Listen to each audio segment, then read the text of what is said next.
이건 내 일이 아니야. 남의 일이야. 비호가 좀 되는데.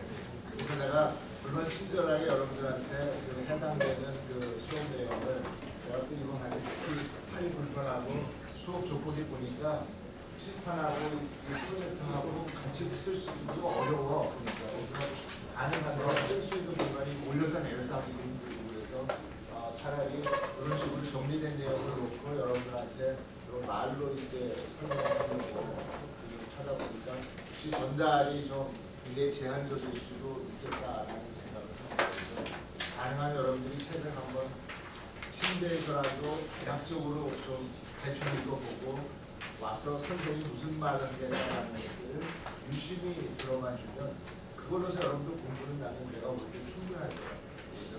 그런 방식으로 제가 시스템을 좀 만들었으면 좋겠다는 생각이고 그래서 오늘 첫 번째 그 주제가 과연 어떤 면에서 히팅, 쿨링, 라이팅이다 그러면은 뭐예요? 우리말로 번역하면 난방, 냉방, 조명 이런 문제를 놓고 한마디로 어떻게 이게 바로 폼 기빙 팩터가 됩니다.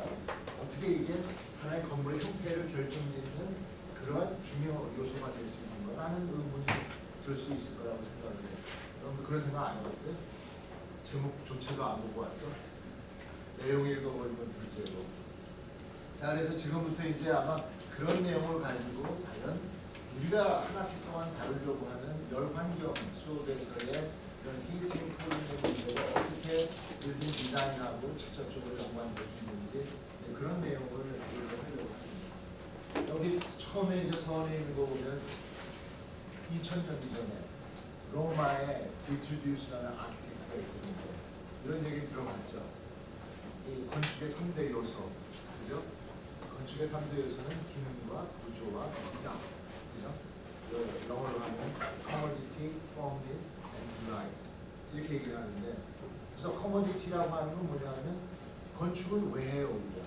사람들한테 어떤 편의를 제공하기 위한 거라고 말이에요. 편의를 제공하다 보니까 우리가 필요로 하는 편의라는 건 뭐야? 건축의 기능적인 측면을 얘기하는 거고 firmness라는 건 건축물을 만들면 이게 무너지면 안 되니까 그 당시에는 그죠? 그러니까 구조적인 어떤 안정성이 굉장히 중요했고 그 다음에는 건축물을 보는 것 자체가 즐거움이어야 돼요. delight. 다시 말하면 건축의 하나의 에스테틱, 미적인 측면을 얘기하는 거예요. 근데 중요한 건 뭐냐면 이런 건축의 구조라든지 기능이라든지 미라든지 이런 요소들이 굉장히 중요한 건축의 가치인데 이런 것들이 하나하나 따로 떼어서 생각할 수 있는 것들이 아니란 말이에요. 가령 이 건물은 구조적으로는 튼튼하게 이럴 데 없는데 미적으로는 형편없어. 이건 좋은 건축을 얘기해서 우리가 추구하는 그런 건축의 가치를 충족시켰다고 볼 수 없는 거예요. 근데 이거는 이 건물은 아주 아름답게 이럴 데 없어. 기능적으로 형편없어. 우리의 요구를 편의를 충족시키지 못해. 그럼 이 건물은 좋은 건축이라고 얘기할 수 없다.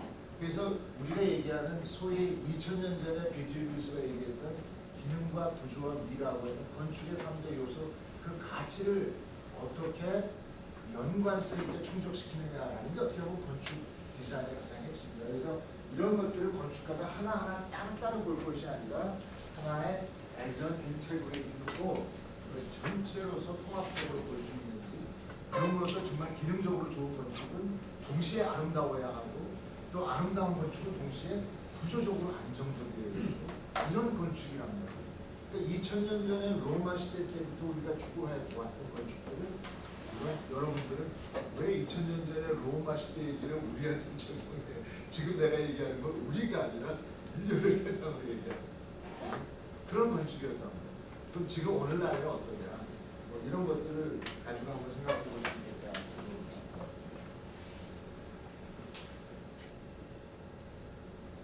그래서 오늘 우리가 수업하려고 하는 내용은 크게 보면 이런 내용이에요. 간단한 내용인데 그럼에도 불구하고 내가 나눠준 자료에 보면 엄청나게 많은 정보들이 사실 그 안에 담겨져 있어요. 제일 처음에 이런 얘기를 하니까 목표가 되겠죠. 버나큘러 아키텍처. 버나큘러 아키텍처가 뭐예요? 우리 전통적인 건축들이에요. 우리의 전통 건축과 로마의 전통 건축이 다르고, 그죠? 우리의 전통 건축과 미국 아메리칸 인디언들의 어떤 전통 건축이 다르고 유럽의 전통 건축이 다르잖아요. 그죠? 자, 이런 차이가 어디에서 오는 건가를 또 봐야 되고, 그럼으로써 이러한 건축이 어떤 그 가지고 있는 어떤 형태적 측면, 그래서 그걸 포멀 형태적 측면에서 과연 이걸 우리가 어떻게 해석할 거냐 하는 거, 그 다음에 이런 히팅컬리 라이팅과 같은 환경 조절의 문제를 다루기 위해서 우리가 디자인 단계에서 어떻게 접근할 것이냐, 이게 아키텍처럴 어프로치하고 관련된 거고, 그리고 무엇보다도 환경적인 측면에서 우리가 건물을 보려면 이 건물은 우리가 굉장히 스테디한 하나의 그 지어놓으면 그냥 그 자리에 서 있는 건물이 아니라 끊임없이 환경과 상호 소통하는 그러한 건축물로 우리가 인식해야 될 필요가 있다. 우리가 구조적인 측면에서 보면 건축이라고 하는 굉장히 스테디해요. 구조 설계의 핵심은 뭐야? 중력에 대항해서 건물이 무너지지 않고 서 있는 거지. 그래서 구조 설계의 핵심은 그래. 중력에 저항하는. 그래서 그런 건축물, 안정적인 건축물을 어떻게 만드느냐 하는 거고, 무게중심이 어떻게 있어야 되죠. 그죠? 어떤 구조적인 어떤 그런 하중의 균형을 이루어야 되고, 그런 것도 무너지지 않아야 되겠구나. 그죠? 그런가 하면 환경적인 문제라고 하는 건 끊임없이 변화하는 환경 조건에 대해서 이 건축물이 스스로 어떻게 대응하는지가 실시간으로 바뀌는, 달라지는. 그렇기 때문에 무엇보다도 건축을 굉장히 다이내믹한 관점에서 볼 필요가 있다 하는 거고. 그 다음에 왜 이런 걸 하는 과정에서 그러면 우리는 이런 공부가 필요한지 하는 측면에서 보면 이런 과정에서 에너지를 필요로 하는데, 오늘날 에너지 문제가 곧 환경 문제고, 이런 환경 문제에 근본적으로 대응하는 건축이 되기 위해서는 에너지와 건축의 관계를 제대로 이해할 필요가 있다. 이런 게 어떻게 보면 전반적인 오늘 우리 수업의 내용이다라고 볼 수 있어요. 자, 그래서 이제 본격적으로 이제 수업 내용에서 다루는 주제들을 가지고 이제 하나하나 좀 짚어봅시다. 제일 처음에 얘기하는 게 이제 우리 히팅 쿨링 라이팅의 문제를 하나의 폼 기빙 팩터라고 정의를 했습니다. 과연 아까 서두에서도 비트리비우스의 예를 들면서 이런 기능적인 면과 예술적인 미적인 요소들이 결코 독립적인 요소가 아니라 상호 연관성이 있다. 동시에 같이 통합적으로 봐야 한다라고 얘기를 했고요. 그런 측면에서 봤을 때 우리가 디자인이라고 하면 디자인 중에서도 가장 중요하게 생각하는 팩터가 뭐냐라고 하면 디자인 팩터를 그냥 여러 가지 얘기할 수 있어요. 여러분들도 디자인의 경험이 다 있잖아요. 그죠? 디자인도 해봤지. 아직 초보적이긴 하나 1학년 때도 해보고 2학년 때도 해보고 지금도 하고 있잖아요. 소위 건축 설계라는 걸 하면서 여러분들 아키텍처럴 디자인이라고 얘기해요. 여하튼 여러분들 디자인이라고 해봤을 때 여러분들이 생각하기에도 디자인하는 과정에서 내가 가장 중시하는 게 뭐였을 것 같아요? 제일 처음에 설계할 때, 2학년 때 설계할 때 주택 설계를 하거나 무슨 교회 설계를 하거나 건물에 따라서 조금씩 다를 수는 있지만 무엇보다도 제일 먼저 여러분들 머릿속에 생각나는 거는 조형적인 형태 아니에요? 그죠? 무엇보다 그 생각을 했지. 어땠어? 아니었어? 기능을 먼저 따지기 위해서 나는 평면부터 다 짜고 인면 짜고 그 다음에 맞춰보니까 형태가 나왔어? 어떻게 했어? 한번 물어보고 싶은 거야. 어떤 식으로 배웠고 어떻게 했어요? 뭔가를 이렇게 공부하는 데 있어서 제일 좋은 방법은 뭐냐면 자기의 직접적인 경험이 비록 적더라도 그걸 대입해가면서 그 상황을 가급적 자기 나름의 방식으로 이해하는 게 굉장히 중요하거든요. 그렇기 때문에 내가 물어보는 거예요. 설계 해본 사람과 안 해본 사람은 내가 지금 얘기하는 거에 대한 이해가 굉장히 다른 거예요. 그죠? 정말로 건축 설계에서 형태가 얼마나 중요하냐. 경우에 따라서는 설계 프로젝트마다 다 다를 수도 있어요. 가령 종교적인 건축물이다 그러면 무엇보다도 조형성에 대한 어떤 형태의 상징적인 이런 것들을 먼저 구상하면서 디자인에 들어가겠죠. 어떤 주택이나 또는 무슨 어떤 다른 어떤 기능적인 건물이라면 어떤 그 표면상에서 기능적인 것들을 먼저 짜놓고 그 다음에 그걸 담을 수 있는 전체적인 형태를 꾸미겠죠. 아마 케이스 바이 케이스로 다를 수도 있을 거라고 생각합니다. 그럼에도 불구하고 최종적인 어떤 결과물에 대한 여러분들이 어떤 그 최종적인 평가는 무엇보다 가장 디자인 팩터 중에 중요한 것은 꼴이라고 다른 것보다도 빌딩 폼이라고 얘기해요. 그만큼 빌딩 폼은 뭐 여러 가지 주변 상황에 잘 조화를 이루는 것, 오리엔테이션, 향, 건물 외피, 공간 구성 이런 모든 것들이 있을 수 있지만 그 중에서도 건축의 가장 상징적인 디자인의 가장 상징적인 첫 번째 요소가 바로 빌딩 폼이라고 얘기해요. 그런 측면에서 아마 여러분들 한번 생각해 보자고요. 여러분들이 여태까지 경험해본 건축물 중에 어떤 건축물이 가장 기억에 나요? 그런 건축물이 있어요? 내가 볼 때는 그게 없나 봐. 가령 예를 들어 아까 그 비트리비우스 얘기를 했으니까 로마 시대의 건축, 로마 보면 하나하나가 너무나 아름다운 조각품이고 예술 작품이고 그야말로 도시 전체가 진짜 기가 막혀. 그 중에서도 가장 걸작품, 내 마음에 가장 드는 그런 주름적인 아름다운 가진 건축물이 뭐냐고 물은다면 여러분들이 묻진 않지만 나는 얘기할 수 있는 게 그 중에서 콜로세움. 정말 내가 느끼기 너무너무 아름다워.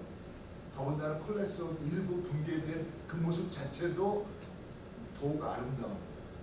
뭔가 그런 것들이 그 포멀 아키텍처에서 느껴지는 그런 것들이 오지 않아요? 그 다음에 어떤 건축의 어떤 그 하나의 역사적 기점이 되는 그런 건축물들을 생각하면 그 다음에 여러분들이 아 저건 형태적인 측면에서 아주 독특하다라고 생각할 수 있는 건물이 뭐가 있어요?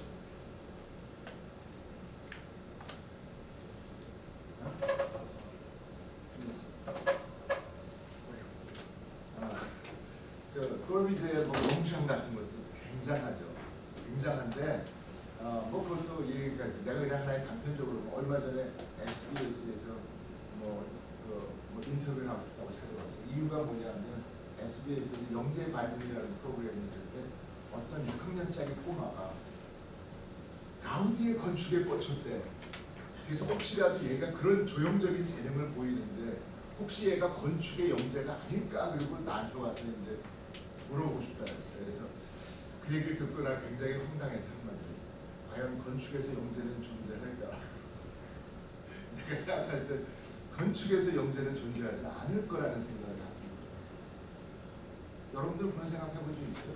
여러분 같이 처음 들어와서 설계해봐도 보면 나 이거 생각보다 잘 안 되는데 쟤는 되게 뭔가 쟤는 천재인가? 뭐 이런 느낌이 든 적이 없어. 근데 그 6학년짜리 꼬마를 데려다보면 건축이 영재인지 아닌지 나보고 좀 판단한다 그래서 내가 생각할 때 수학이나 물리에서는 정말로 어린 나이에 그 영재성을 보이는 그런 사람들이 있을 수 있고 그럴지 모르지만 내가 알기로는 건축에서는 어떤 그때 그 모습을 보고 건축 영재라고 얘기하기 좀 곤란하다. 건축이라는 건 사실은 어마어마한 많은 어떤 그런 경험을 바탕으로 해서 만들어가는 과정이고 그럼으로써 완성되는 건데 그런 면에서 봤을 때 건축가로서의 어떤 성숙의 경지에 가기까지 굉장히 시간이 오래 걸리고 또 굉장히 나이가 많아요. 대부분의 건축가들이 굉장히 스타 건축가를 이렇게 빛을 보게 되는 것들이 굉장히 나이. 지금 얘기하는 비아케인 케이스 같은 경우는 아주 특이한 케이스고 대표적인 사례가 뭐냐면 프랑크 게리란 말이에요. 이런 건축가. 특히 그게 건축을 보면 굉장히 독특하거든요. 근데 일단은 뭐 프랑크 게리를 얘기하기 전에 그래서 근데 이 친구가 바로 뭐냐면 왜 그런 건축에 대해서 그렇게 관심을 가지게 됐는가 이걸 들어봤더니 안토니오 가우디의 그 스페인 바르셀로나의 그 성당 건축을 보고 얘가 그냥 완전히 그 현혹이 됩니다. 그래서 그 가우디가 설계했던 모든 건물도 실제 가서 다 답사도 해보고 그러니까 그런 과정을 거친 다음 물론 걔는 나중에 훌륭한 건축가가 될 수 있는 가능성은 있다고 봐. 하지만 그걸 놓고 이렇다 저렇다 하는 게 아니다라고 얘기를 해줬지만 여하간 가우디의 이 성당 건축 같은 경우도 형태적인 측면에서 보면 그야말로 아주 경악할 만큼의 아주 아름다운 건축이라고 보죠. 그 다음에 또 다른 하나의 어떤 분기점이 되는 건 미넨에 가면 미넨의 그 올림픽 스테디움 세계 최초로 막 구조를 가지고 설계한 프라이 오토가 설계했다. 그죠? 이거는 전혀 누구도 생각하지 못하는 건물이라는 걸 천을 가지고 막을 가지고 설계할 수 있다는 생각을 하고 그런 걸 구현시킴으로써 전 세계가 미넨 올림픽 그 스테디움을 보고 정말 감탄했었단 말이죠. 가령 그런 것들도 형태적인 측면에서 정말 이전에 없었던 그런 것들을 보여줌으로써 한번 건축의 새로운 장을 열었던 경우라고 볼 수 있습니다. 그 다음에 또 하나는 그 아주 그 하나의 건축물이 얼마나 도시나 하나의 그 국가의 상징물이 될 수 있는가 하는 걸 대표적으로 보여주는 방법 중에 하나가 뭘까? 그건 좀 이따 얘기하려고 했는데 그 전에 있었던 게 시드니 오페라 하우스. 이거는 막구조가 아니라 이거는 쉘 구조야. 그 구조와 디자인 떠놓고 생각할 수 없어. 쉘 구조인데 요르노철이 국제상상설에 설계 당선이 됐는데 그야말로 기가 막힌 어떤 조형성을 갖고 있어요. 시드니 항구에 너무너무 아름다운 그런 구조입니다. 이 설계를 못하고 있어서 짓지 못하고 있었어요. 왜? 쉘 구조에 대한 구조 해석을 못해요. 이때 그 이태리의 네르비라는 구조 기술자면서 이제 그 건축가가 그 쉘 구조 해석을 해줘가지고 비로소 이제 건물을 짓습니다. 결국 시드니의 상징이 되고 호주의 상징이 됐어요. 그게 적어도 빌바오의 구겐하임 미술관이 프랭크 게리에서 만들어지기 이전까지는 어떻게 보면 하나의 상징적인 건축물 도시를 어떻게 바꿀 수 있는지 가장 대표적인 사례입니다. 그런데 그 이후에 지금 얘기했던 대로 프랭크 게리가 빌바오라는 도시에다가 구겐하임 미술관을 설계합니다. 프랭크 게리라는 사람은 굉장히 건축적으로 독특한 사람, 그렇지 않아요?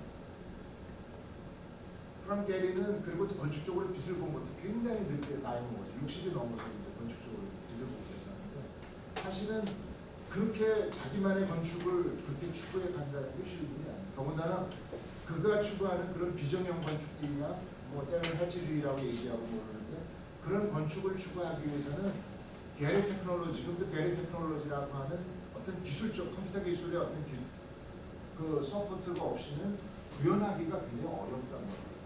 지금은 뭐 우리도 자하디드니 뭐 등등등 해서 여러 가지 그런 비정형 건축들이 굉장히 많이 보편화됐지만 처음으로 그걸 추구하는 과정에서의 여러 가지 그런 난관들을 극복하면서 정말 적어도 그러한 형태의 건축물이 웬만한 도시에는 한 개 정도씩은 다 있을 만합니다. 근데 가장 그 결정판이 뭐냐 하면 빌바오라는 도시가 옛날에 산업도시였다가 완전히 산업화가 이제 주저앉으면서 폐허가 된 도시에 그 구겐하임 미술관이 만들어짐으로써 그 건물 하나가 다시 도시를 부활시키는 그런 어떤 기적적인 지금 어떻게 유럽의 도시들은 그런 과정에서 새로운 변신과 재탄생의 과정을 지금 가고 있다라고 하는 생각입니다. 그런 측면에서 봤을 때 건축, 그 중에서도 건축의 형태가 가지는 의미라고 하는 것은 나올 때 어마어마하다. 그죠? 지금 얘기를 들어보니까 생각보다 건축에서 건축 디자인 하는 데서 형태라고 하는 것이 얼마나 중요하냐 하는 것들을 아마 여러분들이 깨닫게 하면 충분하지 않을까 하는 생각을 해봅니다. 그리고 또 무엇보다도 형태하고 어떤 그 기능적인 측면에서 얘기하고 있는 것은 옛날에 여러분들 건축사 공부를 했는지 모르겠지만 옛날 그 시카고 스쿨의 그 대표였던 뭐 루이스 설리반이라는 사람이 이런 말을 했고 그 말이 지금도 굉장히 중요합니다. Form follows function. 들어본 적 있어요? 형태는 기능을 따른다. 이 시대는 산업화 시대에 어떤 도시를 기능에 따라 조링을 하고 거기에 학교 건물은 학교다운 모습으로, 오피스는 오피스다운 모습으로, 공장 건물은 공장다운 모습으로, 주택은 주택다운 모습으로 건물이 막 만들어지는 보면 딱 그걸 보면 저 form follows function이 있고 저건 주택이야, 저거는 공장이야, 그럼 분명히 공장이야. 그래서 저거를 보면 저거는 오피스야, 오피스, 저건 학교야. 무슨 말인지 알겠어요? 그런 형태, 그런 시절이 있었고 그러면서 루이스 설리반이 그 form follows function이라는 얘기를 건축적으로 굉장히 유명한 얘기입니다. 그리고 이후에 루이스 설리반의 당시 제자였던 사람이 프랭크 로드 라이트가 이후에 미국 건축을 대표하는 최고의 건축가로 성장한다. 설리반이 이런 얘기를 했는데 이후에 곧 그러면 근대 건축의 어떤 그런 이론들이 계속되느냐? 그렇지 않단 말이죠. 그러면서 70년대 그 당시에 이제 미국의 워싱턴 DC에 있는 캐톨릭 대학의 이제 건축가 교수면서 건축 평론을 하시는 분, 피터 블레이크라는 분이 책을 쓰셨는데 그 책의 제목이 뭐냐면 Form Follows Fiasco라는 책을 써요. 다시 말하면 이거는 루이스 설리반의 그 근대 건축 이론을 완전히 비판하는 그런 글이에요. 그 시대가 변해가지고 이제는 더 이상 공장 건물이 공장 건물이 아니고 공장 건물을 개조해가지고 공동주택으로 바꾸기도 하고 그러니까 파란 우리가 얘기하는 Form Follows Function이라고 얘기했는데 형태는 기능을 따른다고 했는데 공장 건물의 과거의 형태는 그대로 갖고 있으면서 기능은 얼마든지 새로운 것들로 변할 수 있는 거 아니에요. 다양한 그런 근대 건축의 어떤 비판적인 이론들을 내놓고 참 여러분들이 한번 그런 책들을 한번 읽어볼 만해요. 여러분들 건축적 그런 사고를 키우는 게 굉장히 좋은 것 같아요. 아마 지금도 새로 책은 안 나오지만 도서관에 가면 그런 기록들이 있을 거예요. 그리고 우리말로는 근대 건축은 왜 실패했는가라는 제목으로 아까 번역이 된 것 같아요. 적어도 그런 책들을 통해서 여러분들 건축을 좀 비판적으로 보는 그런 시각이 생길 거라고 봅니다. 그러니까 그만큼 중요한 건 뭐냐면 Form Follows Function 하듯이 아까 뭐였어요? 어떤 그 2000년 전에 비틀비스는 하나의 이런 커머디티와 딜라이트가 별개가 아니라 서로 연계된 거라고 얘기했는데 다시 말하면 기능과 미가 서로 연관된 거라고 얘기했는데 형태가 곧 기능을 따른다라고 하는 거예요. 그 아주 밀접한 관계들을 설명하고 있는 거예요. 그런가 하면 그런 것들에 대한 이론들이 막 깨지고 있고 새로운 시각으로 나타나고 그러다가 다시 프랑크 게리 같은 사람들이 그야말로 포멀 아키텍처의 가장 극치라고 보여줄 수 있는 이건 하나의 건축물이라고 보기보다는 내가 볼 때는 도시에 있는 하나의 조각 작품이라는 생각이 더 크단 말이죠. 그럼에도 불구하고 그러다 보니까 이제 이런 프랑크 게리의 그 대부분의 어떤 건축의 기능들은 물론 오피스도 하고 뭐 그랬는데 기능들을 보면 대부분 미술관이나 주로 그런 기능들 공간이 다 연결되어 있고 열려 있는 그런 구조일 때 다양한 그런 형태를 추구하는 비정형 건축의 그런 사례가 될 수 있습니다. 그래서 그러니까 그런 측면에서 봤을 때 우리가 얘기하는 이제 어떤 그 이런 히팅, 쿨링, 라이팅과 같은 이런 환경 조절의 문제가 하나의 건축의 형태, 디자인적인 요소와 아주 밀접하다라는 것을 얘기하기에 이제 앞서서 먼저 건물의 형태라는 게 건축에서 차지하는 중요성이 어떠냐라는 걸 설명하기에 충분하다는 그런 얘기입니다. 그래서 아까 뭐 비트루비스 얘기는 살짝 언급을 했으니까 지나간다 그래서 자 그럼 이제부터는 우리 관점에서 한번 보자. 자 그럼 우리가 생각하는 어떤 그 건물의 펑션이라고 하는 건 도대체 뭘까? 건물의 기능적인 요소들이 뭘까? 그래서 그걸 또 다른 측면에서 보면 뭐라고 볼 수 있냐면 우리가 하나의 건물을 만들었을 때 건물이 어떤 기능을 수행해야 되고 어느 정도 수준의 기능을 수행해야 되는지에 대한 그런 것들. 그게 바로 뭐냐면 퍼포먼스라고 하죠. 건물의 퍼포먼스. 다른 말로 하면 성능이라고 얘기하죠. 그러니까 건물은 어떤 성능을 가지고 있어야 되는지. 그냥 건물을 그냥 보기 좋게만 만들어서 되는 게 아니라고 말이에요. 구조적으로 안정되게 되고 필요한 만큼 실내 기온을 조절할 수 있어야 되고 적당한 밝기도 유지해줘야 되고 또 일정량의 어떤 환기도 해줘야 되고 건물이 해야 될 아주 기본적인 그런 기능들 그런 것들을 우리가 빌딩 퍼포먼스라고 얘기해요. 빌딩 퍼포먼스를 크게 구분해보면 이렇게 5가지 요소로 얘기할 수 있어요. 하나 스페셜 퍼포먼스, 그 다음에 thermal, visual, acoustic 퍼포먼스, 그 다음에 indoor air quality 관련된 거. 그러니까 성능적, 기능적 관점에서 보면 돼요. 그래서 스페셜 퍼포먼스라고 하는 건 어떻게 보면 그 전체 공간 구성이 이 방의 사이즈가 형태가 정말 이러한 수업을 수행하기에 가장 기능적으로 완벽하게 음향적이나 조명이나 또는 돼 있는지 이런 것들을 따져보는 거. 그리고 여러분들이 앉아서 책상에서 공부하는데 어떤 인간공학적 측면에 불편함은 없는지 이런 모든 것들을 따지는 거예요.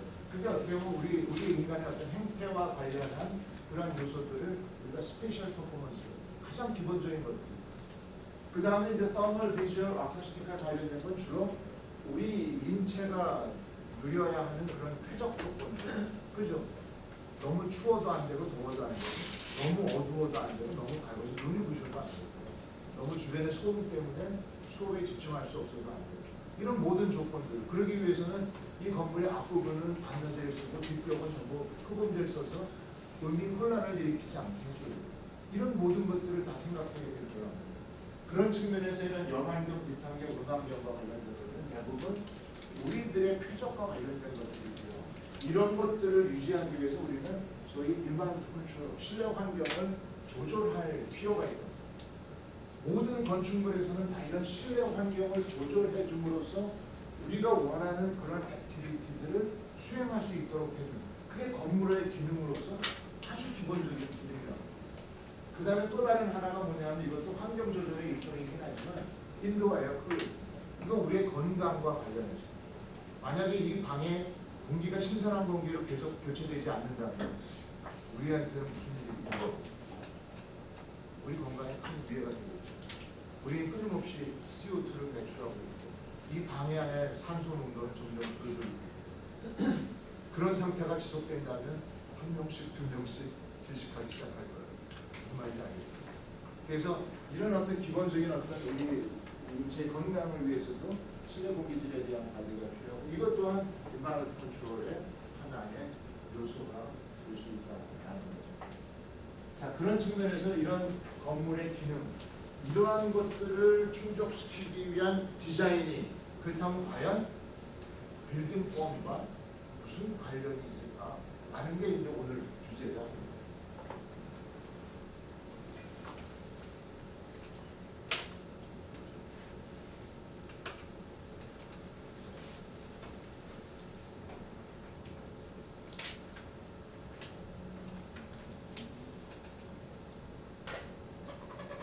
그래서 이건 이제 보면 그 히팅 쿨링 라이팅이라고 하는 것은 건물의 이런 기능적 측면이라고 얘기할 수 있는데 바로 이런 것들이 우리 인체의 어떤 쾌적을 위한 만약 환경 조절의 그를 감당하는 그러한 기능적인 요소가 될 수 있는 거고 바로 이런 것들이 건축의 어떤 형태를 결정짓는 그런 펑기빙 팩터가 된다.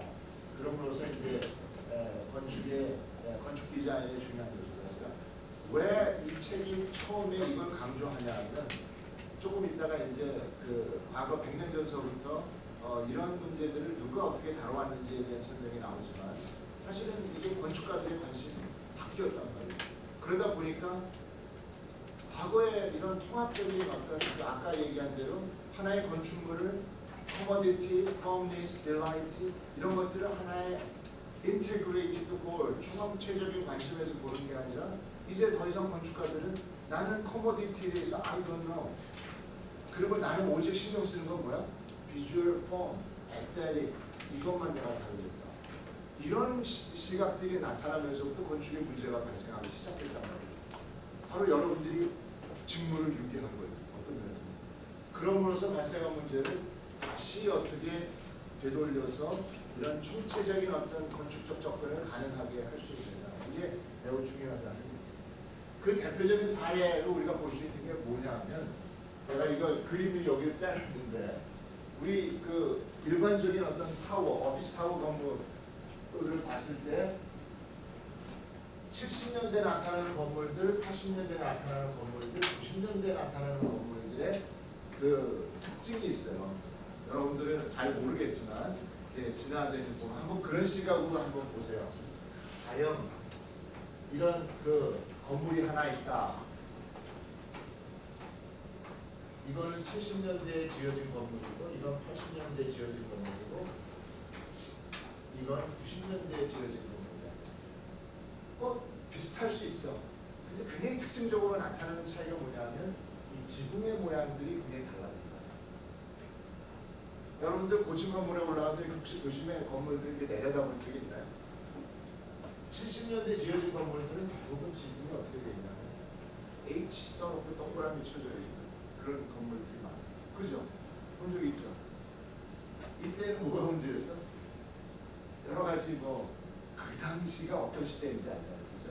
시큐리티, 그 안전, 보안 문제 때문에 이런 그 도심에도 건물에, 고층 건물의 옥상에는 헬리콥터 착륙장 이런 걸 만들고 있는 것이죠.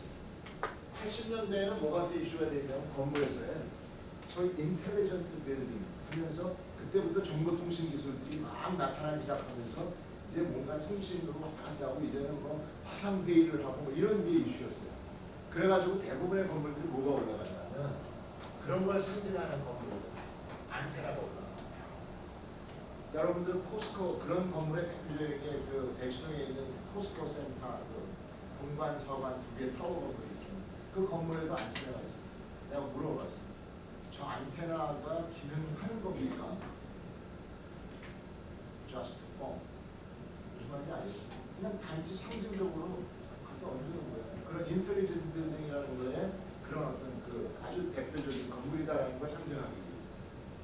그거를 단지 디자인 요소라고 얘기해요.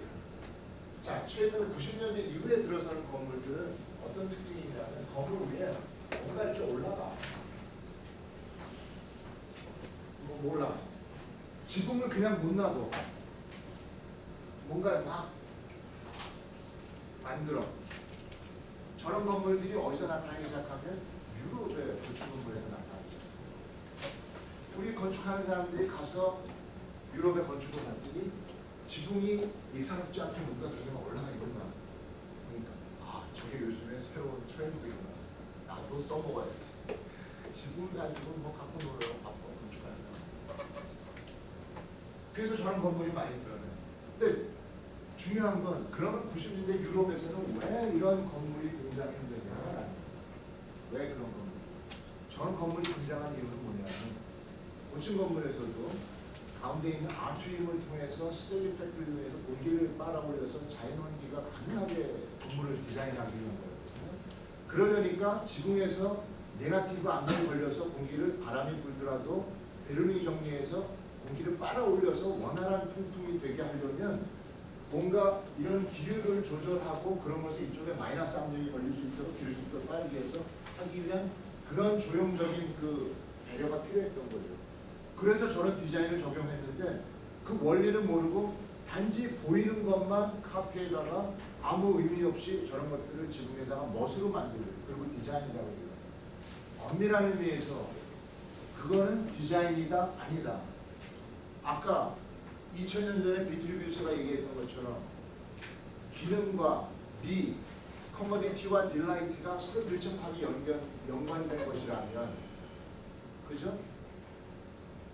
저런 식으로 아무 의미 없이 이미지만 카페에다가 얹어놨을 때 그거를 디자인이라고 얘기할 수 있을까요? 건축 디자인에서는 절대 인정할 수 없는 얘기예요. 요즘에는 건축 아니라 일반 인더스트리얼 디자인에서도 이건 마찬가지 원리라고 생각해요. 기능하고 어떤 미적인 요소를 결코 분리해서 생각할 수 없다. 저런 현상이 아주 대표적으로 대두가 돼가지고 내가 곤란했던 상황입니다. 2006년도에 그때 무슨 내가 학과장을 하고 있을 텐데 영국에서 테리 파렐이라고 유명한 건축가를 초청해서 강연을 했어요. 근데 건축가가 와서 강연하는 도중에 우리나라 국회의사당 건물을 보여주면서 국회의사당의 노움을 가지고 얘기를 하는 거예요. 그러면서 하는 얘기가 이 국회의사당의 도움이 이게 페이크다 이거야. 그냥 국회의사당 플랫한 슬라브인데 이게 의사당 건물이 전 세계 의사당들은 다들 독일의 베를린에 가봐도 그렇고 호주 다 도움이 있고 심지어는 독일에 있는 그 의사당 건물은 도움이 유리로 돼 있어갖고 사람들이 올라가서 도움을 통해서 의정 활동하는 걸 다 들여다볼 수 있게 돼 있어요. 그러다 보니까 우리도 도움을 씌웠는데 의사당에다. 근데 저 도움은 실제 도움이 아니라 페이크다라고 얘기를 하더라고요. 깜짝 놀랐어. 그 의사당 건물 누가 설계한 거냐면 우리 김정수 교수님이 설계하셨어요. 지금 돌아가셨죠. 대한민국 초창기 건축의 가장 대표적인 그 건축가였던 김정수 교수님, 나의 선생님이기도 하지. 그분이 설계하셨던 건물인데 물론 나는 팩트를 몰라. 그게 진짜 도움인지 가짜인지. 모양일 수도 있고 사실 그럴 가능성이 굉장히 커. 하지만 테레파를 와가지고 그 얘기를 하는데 난 너무 충격적인 거죠. 아니라고. 저거 실제 도움이라고. 왜냐하면 도움의 모양을 내기 위해서 가짜 페이크돔이라고 그러면 진짜 우리 건축 디자인하는 사람이 굉장히 부끄러운 얘기야. 무슨 말인지 알겠어요? 바로 저런 데서 나타나는 그런 문제들. 정말 기능과 형태가 전혀 연결되지 않고 분절된 이거를 건축 디자인이라고 할 수 있냐 말이에요. 지금 그런 얘기를 하는 거예요.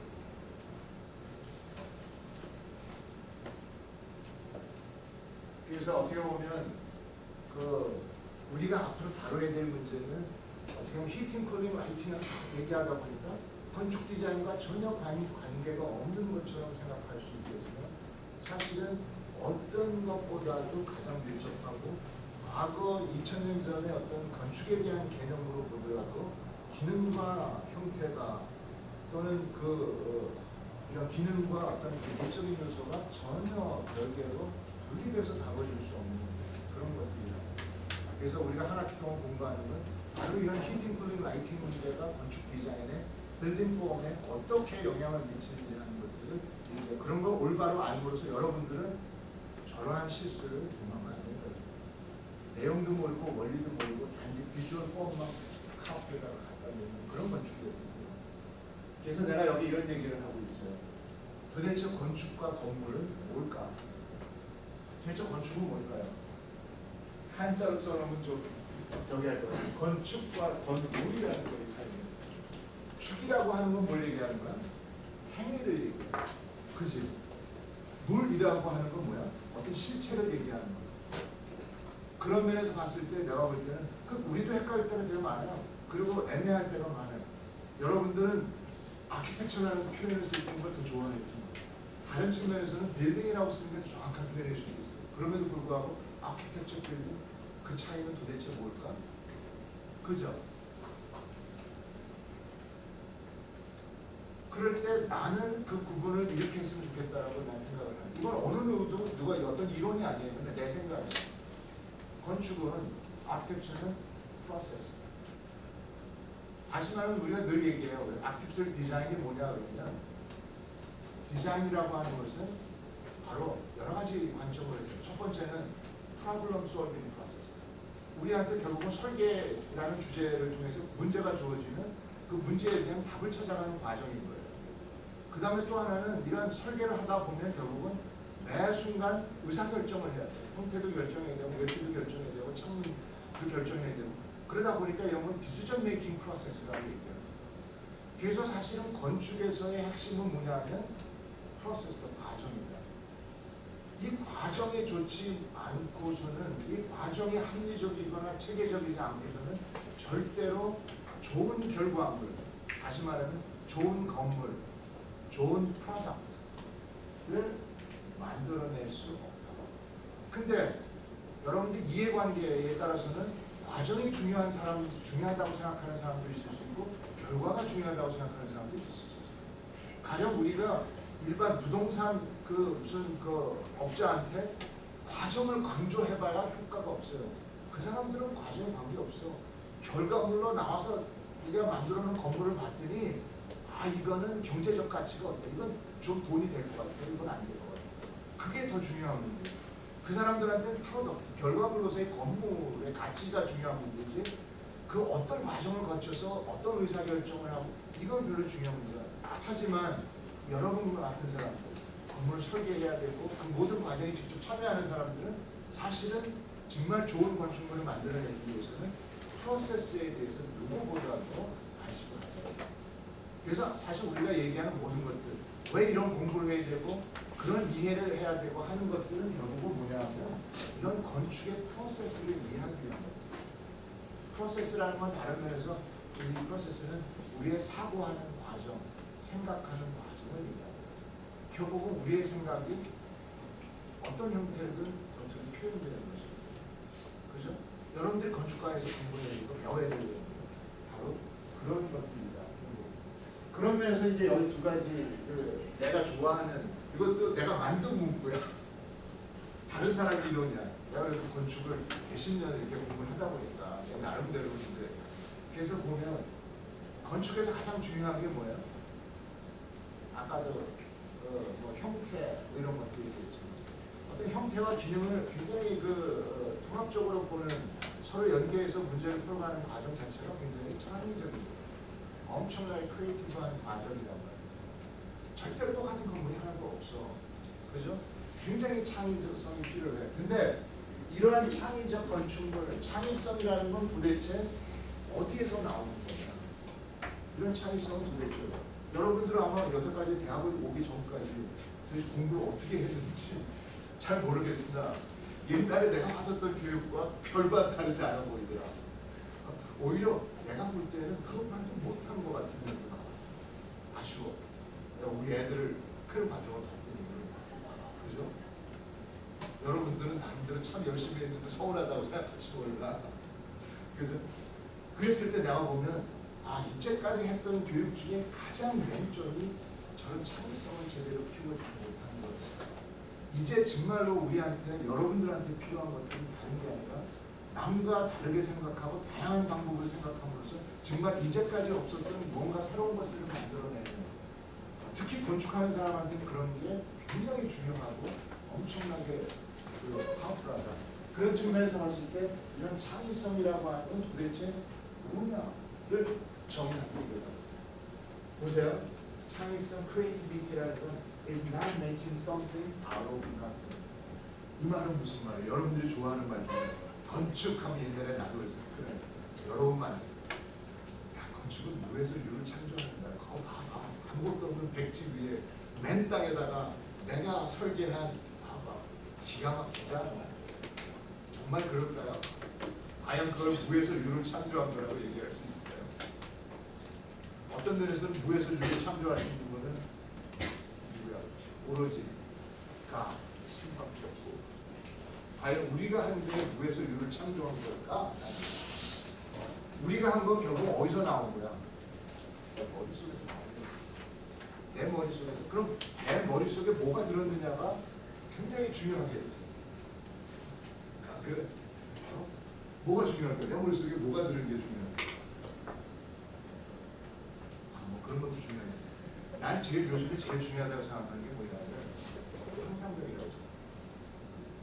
사실은 레퍼런스라든지 지식이라는 것들은 과거에는 그게 굉장한 무기였는데 지금은 별로 무기가 아닌데 스마트폰 하나만 가지고 어떤 지식이든 그 순간 그 자리에서 다 탐색이 가능해. 그지? 그래서 요즘에 그런 얘기를 합니다. 옛날에는 옛날 칸트가 했던 칸트가 아니라 루이스 칸이 했던 얘기 중에 하나는 architecture begins with room이라고. 다시 말해 건축물 하나의 건축물이라는 건 작은 방을 하나하나 설계해서 그것들을 합침으로 하나의 건물이 된다는 식으로. 그래서 루이스 칸의 어떤 기록 중에 보면 architecture begins with room이라고. 요즘의 학생들은 그걸 그렇게 표현한대요. architecture begins with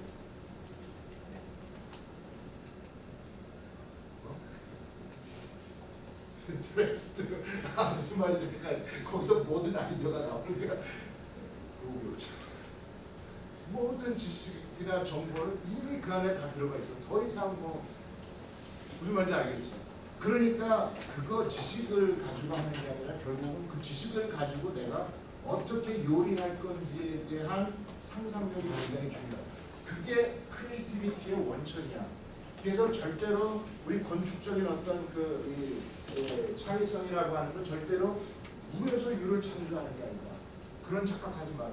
그리고 어디서 오는 거냐? 이 comes from the fundament. 그런 기본적인 이해, 그런 상상력, 그 다음에 그 상상력을 가지고 구체적으로 구현해가는 그런 과정. 그게 건축을 하나의 프로세스로 이해할 필요가 있다라고 얘기하는 거예요. 감이 잡혀요?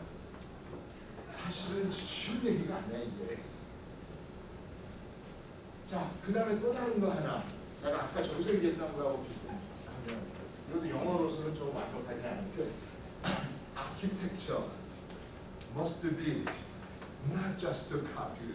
내가 우리말로 표현한 거 내가 이제 영어를 쓰다 보니까 내가 우리말로 쓸 때는 두 가지 핵심 sentence를 쓰거든요. 하나는 건축은 무에서 유를 창조하는 게 앞으로 나를 같이 공부하다 보면 수시로 그런 문제를 던질 거고요. 두 번째 내가 던지는 질문 중에 하나는 건축은 외워서 하는 게 절대 그러니까 상상력이 들어요. 건축을 외워서 하는 게 여러분들 여태까지 대학 들어오기 위해서 엄청나게 외우고 그걸 가지고 수능 잘 봐가지고 왔을지 모르나 앞으로 건축은 그게 아니다. Not just a copy.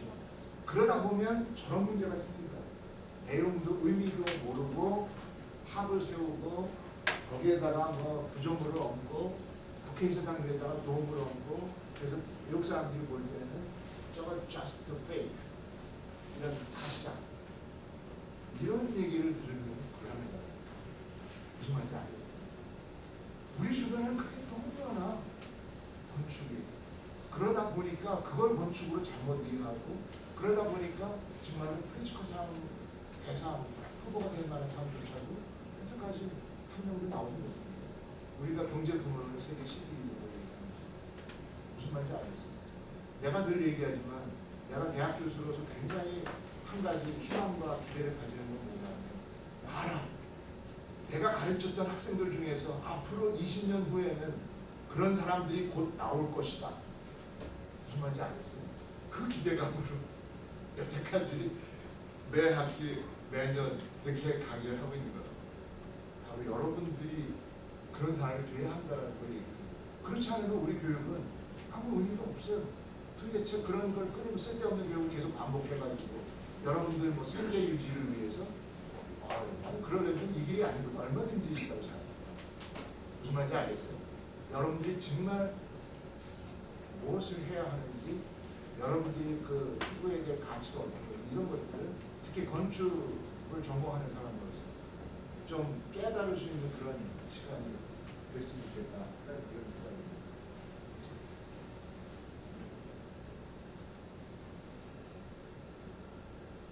자, 그 다음에 이제 또 다른 주제로 넘어가서 해봅시다. 우리가 이제 건축 환경을 얘기하는데 그러면 인간과 건축과 환경과의 관계이죠.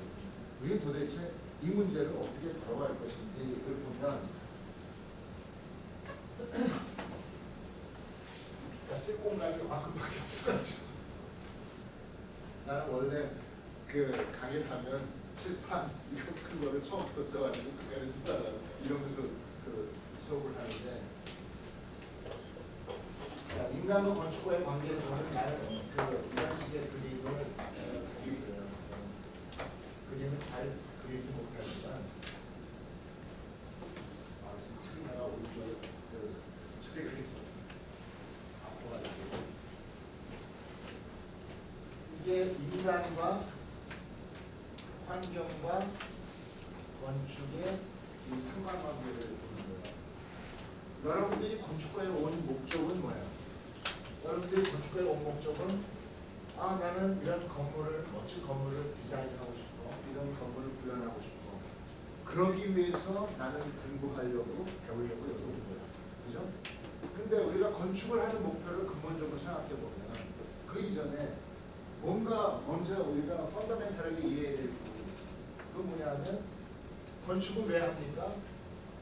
누구를 위해서 합니까? 인간을 위해서. 그지? 인간을 위해서 하는데 그래서 뭐냐면 우리가 제일 먼저 알아야 돼요. 첫 번째. Basic needs of human. 우리가 필요로 하는 기본적인 요구가 뭔지를 알아야지. 그래야 여러분들이 아까 말한 커머디티, 퍼포먼스, 펑션 그런 기능을 충족할 수 있는 건물을 만들 거 아니에요. 그것도 모르면서 어떻게 건물을 만들어. 그죠? 근데 첫 번째 여러분들이 공부하게 될 내용이 바로 그 다음에 이제 서스테이너블 디자인 하려고 하면서 베이스 프린시플 썸을 컴포트부터 시작했거든요. 베이스 니드 오브 휴먼이라는 건 결국은 뭐냐면 컴포트에 대한 우리는 어떤 상태에서 편안하고 쾌적하고 정말 행복합니다.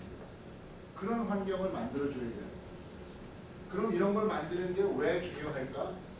어떻게 보면 우리 건축을 하는 거의 목표이기도 하고 또 이런 걸 하기 위해서 가장 열심히 노력하는 집단이 있어. 내가 가히 감동할 정도로. 그래서 전 세계의 젊은이들이 가장 가고 싶어하는 직장으로 많이 회자됐어. 어디요? 내가 아까도 잠깐 구글이라는 거죠. 구글이 지금 새로운 사업을 설계해서 이제 곧 착공한다고 어제는 내가 뉴스에 최고의 뭘 받고 했는데 구글의 특징은 뭐냐면 구글에서 근무하는 모든 사원들한테 그런 공간적인 측면에서 모든 최고의 서비스 그래서 걔네들은 워크스페이스에 대한 리서치를 어마어마하게 해요. 퍼슬리티 팀에서 그걸 근간으로 해서 지금 새로 마운틴부에서 새로운 사업 설계를 했는데 그 사업 설계를 하기 위해서 전 세계에서 정말 우리의 그런 철학을 정말 반영할 수 있는 건축가가 누구냐? 그래서 찾아보니까 전 세계 100명의 건축가를 골랐어요. 누굴까? 한 사람은 최근에도 한국에 와가지고 계속 이번에도 와서 또 뭐 저기 한 것 같은데 토머스 헤더리 영국에 지난번에 와서 전시도 하고 뭐 알죠. 굉장히 기발한 사람. 두 번째는 누구냐 하면 내가 좋아하는 덴마크의 젊은 건축가. 대단해. 그래도 보면 상상력이 대단해. 지금 기껏해야 40대 초중반밖에 안 됐어요. 상상력이 대단해. 그러니까 지금 어마어마한 일을 하는데 그분이 가만히 들여다보니까 건축하는 사람 중에 정말 자기네 그런 철학과 비전을 실현시킬 만한 건축가가 누군가 두 사람입니다. 이러다가 구현해서 이제는 모든 설계가 거의 다 마무리되고 하게 됐어요. 그 중에서 그러니까 결국은 건축이라는 것이 이런 사람들이 필요로 하는 그런 것을 정말 나의 지적인 생산 활동을 최대한 보장할 수 있는 자유롭고 쾌적하고 편안하고 이러한 공간을 만들어줄 수 있는 그런 건축을 해야 되니까 그게 사람들이 요구인데요. 바로 그런 걸 먼저 알아야 됩니다. 근데 물리적 환경 측면에서 그런 것들을 보면 이제 나중에 실내의 공기, 에어 템퍼처, 휴미디티, MRT, 표면온도, 그 다음에 기류, 뭐 이런 것들이에요. 그 다음에 우리 테니스와 관련된 것들, 실내 공기질에 대한 것 이런 문제들이 기본적으로 구글이 굉장히 이런 걸 신경 씁니다. 그러니까 그 다음에 구글이 신경 쓰는 건 자기 직원들 먹이는 거예요. 등등. 그래서 먼저 우리가 수업의 진행도 그래요. Sustainable Design Basic Principle까지만, 챕터 3까지만 하고 그 다음에 바로 나오는 게 인간에 대한 이해예요. 컴포트에 대한 거. 두 번째는 뭐라냐면 건축을 얘기하기 전에 두 번째는 뭘 얘기해야 돼요? Environment. 환경에 대해서 얘기해요. 그러니까 베이직 니드 빌딩이 아니라 환경에 대해서. 환경에 대해서 얘기하는데 환경은 크게 두 가지 측면에서 봐요. 하나는 뭐냐면 클라이밋, 기후적인 특성이 어떠냐. 또 하나는 사이트. 이건 서로 굉장히 밀접하게 관계가 있어요. 그래서 기후적인 특성을 측면에 보면 가령 우리가 건물을 지으려고 할 때 우리가 짓고자 하는 건물의 이 기후적인 특성이나 기후라는 건 연간 주기적으로 반복해서 나타나는 현상이잖아요. 그죠? 이런 특성을 이해하면서 도대체 여기다가 건물을 어떻게 지어야 가장 적합할지 이 기후에 대응할 수 있는 그런 건축물이죠. 그래서 그런 걸 우리가 매크로 클라이밋이라고 하고 그래서 우리가 컴포트 얘기한다면 바로 클라이밋에 대한 얘기거든요. 매크로 클라이밋이라고 하면 결국 기후를 우리가 어떻게 평가할 수 있죠? 결국 기후도 보면 온도나 습도나 솔라 레디에이션이나 또는 바람, 윈드나 프레시피테이션, 강수 이런 것들을 놓고 이 기후적 특성이 어떻다라는 걸 연간 패턴을 보고 안다는 거죠. 자, 그런 기후적 특성이 있을 때 어떠하겠다 이런 곳에다가는 건물을 어떻게 줘야 되겠다. 근데 그 기후라는 게 우리가 기상청에서 그런 정보를 받긴 하지만 건물을 짓고자 하는 특정한 사이트 주변의 기후 조건이 다 똑같은 건 아니에요. 그 주변의 물리적인 환경, 그게 바로 뭐냐면 사이트 컨디션이에요. 그거에 따라서 뭐가 바뀌냐면 마이크로 클라이밋이 바뀐단 말이에요. 다시 말하면 이 온도, 습도, 기류 이런 조건들이 특정한 대지 조건으로 들어오게 되면 그런 것들이 바뀐단 말이에요. 근데 이런 것들을 변화시키는 요인이 뭐냐 하면 주변에 있는 물리적인 환경이에요. 그게 바로 뭐냐면 토포그래피, 지형이 어떠냐, 그라운드 카바, 지표면 상태, 워러블라드, 주변에 물이나 강이나 호수나 이런 게 있는지, 또는 베지테이션, 주변에 숲이 있는지, 나무가 있는지, 아니면 맨메이드 스트럭처, 인공적인 건물이나 도로나 이런 게 얼마나. 그러니까 도심 지역하고 도시의 외곽 지역하고는 같은 서울이지만 기후적으로 엄청 다를 수 있어요. 가장 대표적인 예가 옛날에 여의도에 광장에 있을 때 여의도 광장에서의 똑같은 시점에 온도를 측정했더니 광장에서 온도가 우이동의 골짜기 숲속의 온도보다 10도 이상 높더라고요. 무슨 말인지 알겠어요? 이런 주변의 물리적 환경들이 기후를 변화시킨다는 거예요. 이런 것들의 상호 관계를 제대로 이해해야 그 안에 내가 어떤 건물을 지을지를 압니다. 그래서 두 번째로 이해해야 될 게 이런 클라이밋과 사이트 관련된 환경에 대한 거고, 그 다음에 이제 이걸 계기로 해서 그럼 내가 여기다 건물을 짓는다. 세 번째로 내 건물을 어떻게 지을 거냐, 그거에 대한 거예요. 여러분들은 그걸 공부하는 게 목적이에요. 그래서 우리도 그 이후에 이제 건축에 대한 것들을 그런 면에서 봤을 때 건축은 뭐야? 이런 환경 조건에 대응해서 봤을 때 우리 건축이라고 하는 건 외부의 환경이 아주 극심하게 변화한다면 우리 봄, 여름, 가을, 겨울 겨울에는 영하 10도까지 춥고 여름에 30도가 넘어 덥고 하지만 우리 건물 안에 있으면 쾌적하잖아. 그죠? 이러한 기후에 대한 하나의 역광기로서 역할하는 클라이메트 필터로서 역할을 하게 되고 그럼으로써 우리가 원하는 편안하고 쾌적하고 자유로운 활동을 할 수 있는 그런 공간을 어떻게 제공하는 그러기 위해서 어떻게 디자인이 되느냐 빌딩 프레임work은 건물 외피는 어때야 되고 그 다음에 다양한 패시브 프린시플들은 어떤 것들을 적용하고 그 밖에 어떠한 기계, 전기, 설비, 장치들을 넣어가지고 과연 그러한 사람들이 필요로 하는 그러한 기능을 충족시킬 수 있는 이게 바로 우리가 고민하는 그런 주제다. 이해가 돼요? 네? 공부할 필요가 있을 것 같아요? 필요 없다고 생각합니다. 안 해도 괜찮아. 자, 그래서 그런 것들을 알아보기 위해서 과거의 건축은 어땠나 하는 거를 지금 설명합니다. 그래서 Lessons from Vernacular Architecture. 그러면 과거의 그런 전통적인 건축에서는 이런 문제를 어떻게 해결하고 있는지 거기서도 배울 점이 분명히 있어요.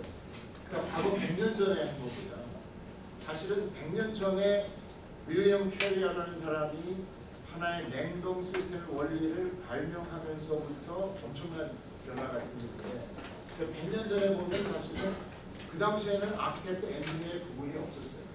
그냥 케이팅 콜렉 라이팅의 문제는 다 건축가가 디자인을 동시에 같이 다루는 그 문제예요. 근데 이제 2차 대전이 끝나고 이제 산업화가 본격화되고 또 하는 과정에서 이제 엔지니어들의 역할이 이제 부각되기 시작하고요. 건물의 설비 시스템이 이제 적극적으로 도입되기 시작하고 그러다 보니까 건축가 입장에서는 한편으로 이 골치 아픈 문제 뭐 나는 알지도 못하겠고 나는 그런 거 신경 안 쓸 테니 엔지니어 네가 알았어요. 나는 그냥 그림만 그릴게 멋지게. 그러면서 사실 건축가 역할이 굉장히 축소된 거예요. 그리고 60년대 이후에는 저는 히팅 블록 라이팅 문제는 더 이상 건축가의 문제가 아니었어요. 이건 엔지니어예요. 그러다가 이제 70년대에 두 차례 에너지 파동이 오고 건축을 이렇게 하다 보니까 문제가 많아. 에너지를 어마어마하게 쓰는 거예요. 건물이. 지금 전 세계 에너지 3분의 1은 다 건물에서 쓰고 있어요. 그러다 보니까 오늘날 도시와 건축은 점점 늘어나고 있고 그죠? 그러다 보니까 거기서 발생되는 온실가스 이런 거 기후변화 가장 핵심적인 문제예요. 그러니까 그래서 결국은 70년대 이후에는 소위 패시브 디자인에 대한 그런 아주 이 각성이 일어났고 주로 아키텍트들이 이대로 방치하면 안 되겠다. 이 문제를 우리가 좀 더 적극적으로 풀어갈 수 있는 해법을 찾아봐야 되겠다. 그래서 디자인적인 측면에서 다시 접근하기 시작합니다. 이게 소위 패시브 디자인이라고 얘기하는 거고 그러면서도 동시에 이런 메커니컬 시스템들의 엔지니어의 도움이 필요하고 그래서 이런 것들이 같이 균형 있게 이제 발전하기 시작합니다. 그러다가 이제 90년대 이후에는 이런 에너지 문제가 단순한 에너지가 아니라 환경 문제, 기후변화 문제하고 직결됐다는 측면에서 최근에 아주 적극적으로 건물 분야에서 온실가스 감축에 대한 것들이 이슈가 되고 전 세계 모든 나라들이 이제 더 이상 건물에서는 화석 에너지를 사용하거나 온실가스를 배출하는 건물을 이제 인정할 수 없다. 우리나라에서도 2025년서부터 모든 건물은 전부 제로에너지 건물이라 해요. 이제 그렇지 않은 건물을 질 수가 없죠. 그리고 기존 건물도 정기적으로 수리해서 리노베이션 해가지고 전부 에너지 효율을 향상하도록 해요. 그렇지 않으면 니네들한테 계속 페널티를 주는 거예요. 왜? 국가가 가지고 있는 온실가스 감축 목표가 있고 전 세계가 하고 있고 그렇지 않으면 우리가 이 지구를 살릴 수 없기 때문에 여러분의 역할이 그러니까 단지 한 사람의 아키텍트가 아니라 여러분들이 앞으로 어떻게 하냐에 따라서 지구를 살릴 수 있는 게 없느냐 이 문제하고 연관되어 있다. 사실은 건축과 관련된 앨런 머스크도 그 일을 위해서 나섰는데 여러분들은 당연히 그 일을 위해서 나서야 되지 않습니까? 자, 그래서 그런 정도였고 그러면 우리가 과거의 버나큘러 아키텍처로부터 배울 만한 점들은 뭐가 있을까? 그래서 이런 버나큘러 아키텍처 어떤 건축적 특징들을 한번 보자고요. 어떻게 보면 리뷰 세션에서 이런 것들을 좀 한번 세부적으로 주제를 잡아가지고 다뤄줘도 괜찮을 것 같다는 생각을 했었는데 얘기 못했는데 그래서 이거 보면 과거의 전통 건축에서 나타나는 어떤 건축 기술들은 전부 로우텍한 것들이에요. 로우텍한 것들이지만 이런 로우텍이 결코 가치가 없는 것이 아니라 오늘날의 건축에서도 굉장히 의미가 있을 수 있다는 거예요. 그래서 이런 후속 건축에서 나타나는 특징들을 보면 굉장히 그 regional difference라고 얘기하잖아요. 그죠? 지역마다 건축의 어떤 형태라든지 재료라든지 건축적 특성이 굉장히 달라요. 근데 이후에 이제 산업화 이후에 인터내셔널리즘이 등장하면서 뉴욕에서 보는 것보다 동경에서도 보이고 런던에서도 보이고 요즘 런던은 좀 다르지만 한국에서도 보이고 그렇잖아요. 그죠? 그 건물의 그 차이가 크게 있나요? 사실 그런 것들이 안 보인다는 거예요. 뭐 없으면 몰라요. 근데 토속 건축에서는 이런 것들이 아주 명확하게 그 지역적인 특성들이 나타나는데 이런 것들이 의미하는 것은 뭐냐? 그렇다면 우리가 좀 더 자연의 환경에 기후에 순응하는 그런 건축이 되려면 뭔가 something you have to learn 뭔가 이런 토속 건축으로부터 배워야 할 것들이 분명히 있을 겁니다. 그래서 한번 그러면 이런 토속 건축의 특징들을 한번 봅니다. 일반적으로 우리가 건축적 관점에서 기후 특성을 구분하면 네 가지로 나눠요. 네 가지. 핫 드라이한 기후는 핫 드라이한 기후는 어디야? 중동의 사막. 그 다음에 hot and humid한 기후는 온 다습한 기후. 이거는 열대우림들, 동남아시아 될 수 있고 저 브라질이라는 그 아마존 이런 거 그런 어떤 일종의 정도를 생각합니다. 그 다음에 cold climate, 러시아 또는 알래스카 아주 추운 극지방. 그 다음에 temperate, 온화한 기후. 대부분의 인류가 전부 미도 플러스 마이너스 40 latitude 북위 남위. 근데 대부분 대륙이 북위 쪽에 저 북쪽에 더 많으니까 그 플러스 마이너스 40도 안에 대다수의 인류가 모여 살고 있어요. 전부 템퍼레이트한 지역에 속한다. 자, 이런 것들에 따라서 어떤 건축적 특징이 어떻게 나타나는지를 이런 기후적 특성에 따른 건축적 변화를 한번 볼 수 있다면 뭔가 우리가 배울 만한 게 있을 수 있겠다. 자, 그래서 먼저 한번 핫 드라이한 지역의 특징을 보봅시다. 고온 건조한 기후. 얘는 주로 어떤 건축이 있어요? 여러분 중동의 사막을 상상해 보세요. 중동의 사막. 뭔가 떠올라? 아직 여러분들 머릿속에는 아무것도 안 떠올라? 중동의 사막 갔어. 와우. 우리 때는 중동의 건설 경기가 엄청 붐이 있어가지고 대부분 대학을 졸업하고 취직을 하고 전부 중동에 보내려고 들어가자마자 여권을 만들더라고. 그래서 나 중동에 가기 싫은데 나 그래서 여권 안 만들었어. 만들면 만드는 순간 보낼 것 같아. 얼마나 가기가 싫었으면 그 열사의 나라에 그럼 막 50도 60도씩 온도가 기온이 올라가는데 어떻게 견디라고. 거기서 더군다나 공사 현장에 가서 건물 하나만 이거 쓰고 내가 너무 비겁했나? 한번 생각해 보세요. 중동의 사막 어떨 것 같아요? 여러분들 건축을 하려면 상상력이 풍부해야 된다. 나는 그걸 보면서 제일 안타까운 게 중동 지역에 있는 토속 건축들을 보면 말이죠. 그 넓은 사막에 그 땅을 좀 크게 좀 차지하고 좀 그렇게 살지. 왜 이렇게 그냥 그 사막의 한 곳에 옹기종기 모여가지고 그 군락을 이루면서 사는지. 그런 사진들 혹시 못 봤어요? 그죠? 왜 그럴까? 지렁 떨어져가지고 살다가 다 죽어. 그 살 수가 없어. 50도 그 강한 일사 밑에서 그걸 피할 방법도 없고. 결국은 중동의 사막 기후의 그 사막 지역의 기후적인 특성이라고 하는 것은 굉장히 덥죠. 드라이하기 때문에 공기 중에 수분이 거의 없기 때문에 일사가 있을 때 없을 때, 낮에 해가 떴을 때, 해가 졌을 때에 따라서 일교차가 굉장히 심합니다. 밤에는 기온이 툭 떨어지고 춥고 낮에는 엄청 뜨겁고 이게 매일 반복된다라고 생각해보세요. 그러려면 첫 번째 해야 될 일은 뭐야? 햇빛의 영향으로부터 보호를 해줘야 돼요. 그러니까 건물들이 다닥다닥 붙어가지고 서로 그늘을 만들어요. 이게 나홀로 그냥 햇빛에 노출되어 있으면 타 죽어. 그러니까 그렇게 모여서 작은 마을을 만들고 그 옹기종기 모여있는 마을을 만들고 서로 그늘을 만들고 그 다음에 건축 재료는 굉장히 매시브한 재료를 써요. 그래서 주변에서 얻을 수 있는 재료도 결국 그냥 뭐 이런 거밖에 없어요. 그걸 어도비 뭐 이런 식으로 해서 멕시코는 그런 걸 가지고 흙집으로 해서 벽을 두껍게 만들어요. 그 얘기는 무슨 말이냐면 낮에 해가 비춰도 타임 얘기에 의해서 해가 강하게 비치면 햇빛의 영향이 만약에 구축제가 잘 보면 바로 실내에 전달될 거 아니야. 그러면 견딜 수가 없으니까 두껍게 만들어서 해가 비치더라도 그 구조체를 쭉 열이 전달되려고 막 하다 보면 어느새 해가 지는 거야. 무슨 말인지 알겠어요? 해가 지게 되면 또 급격하게 온도가 떨어진단 말이에요. 그럼 거기 저장됐던 열이 서서히 방출되면서 실내 온도가 떨어지는 걸 막아줘.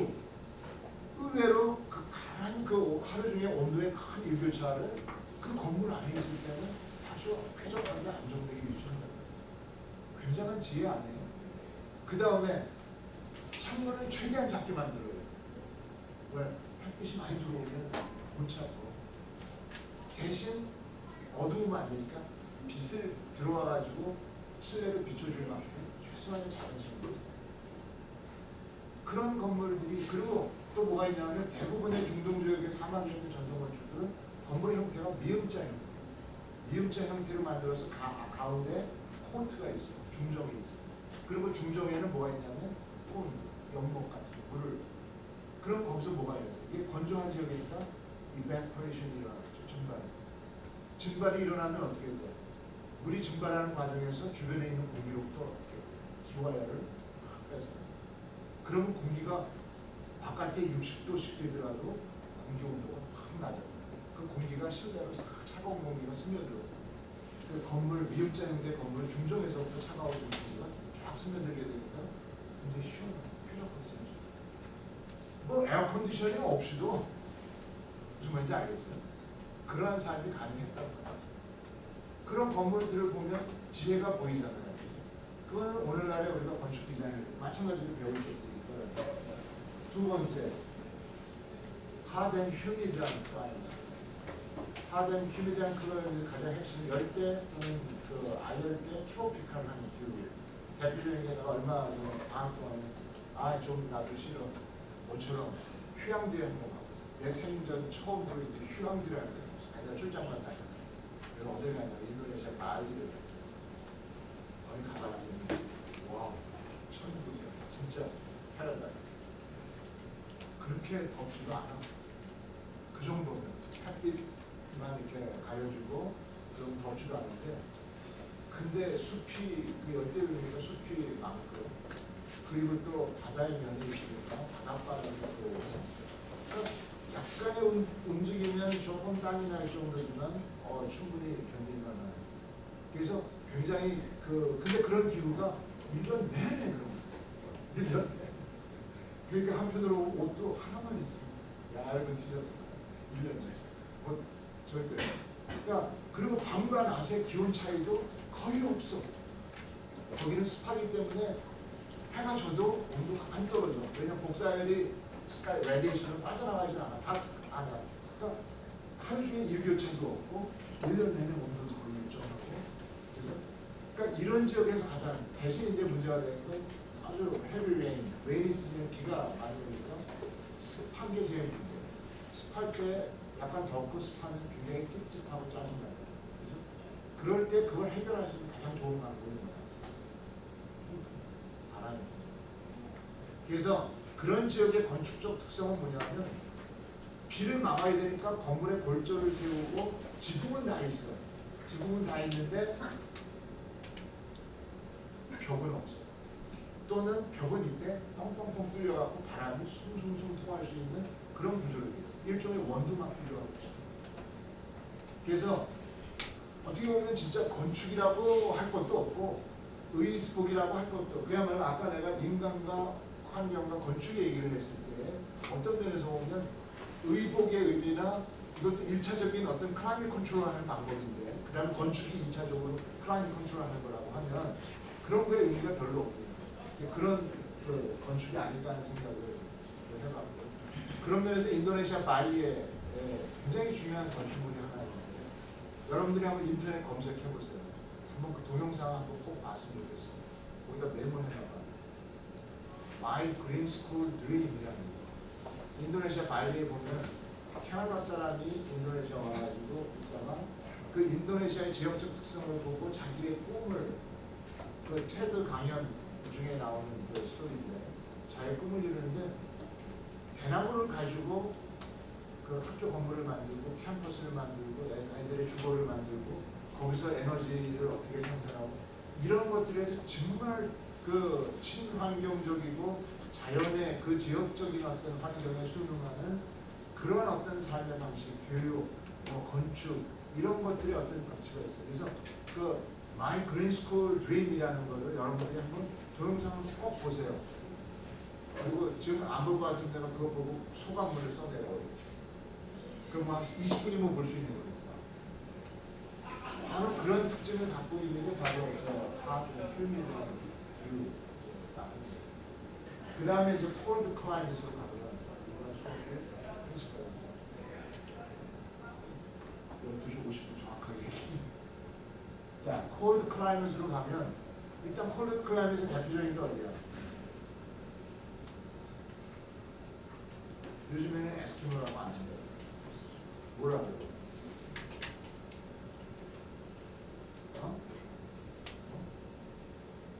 무엇이야?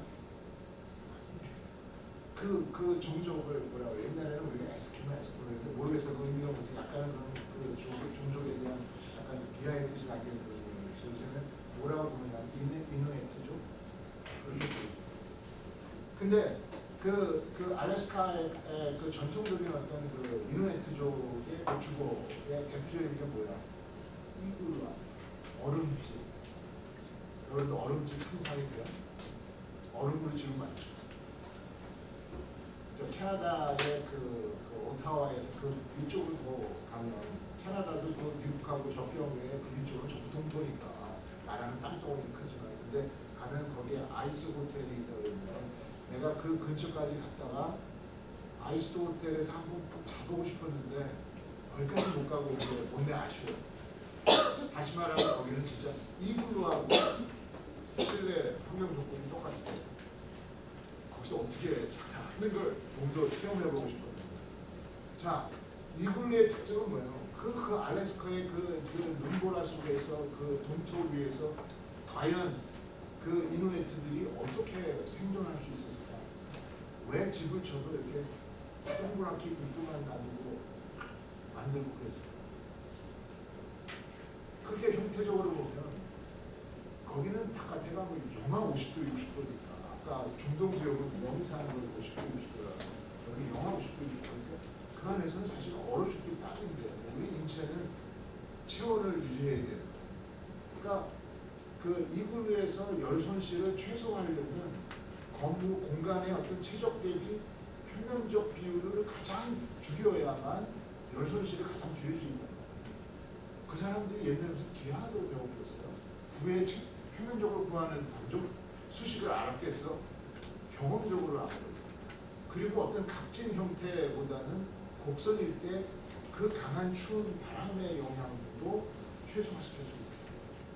여러 가지를 경험적으로 봤을 때 이런 어떤 반구의 형태를 만들므로써 그 열 손실을 최소한으로 줄일 수 있고 그러면서 실내의 열을 보존함으로써 본인들이 생존하는 데 굉장히 효과적이었다는 걸 깨달아요. 자, 그러면서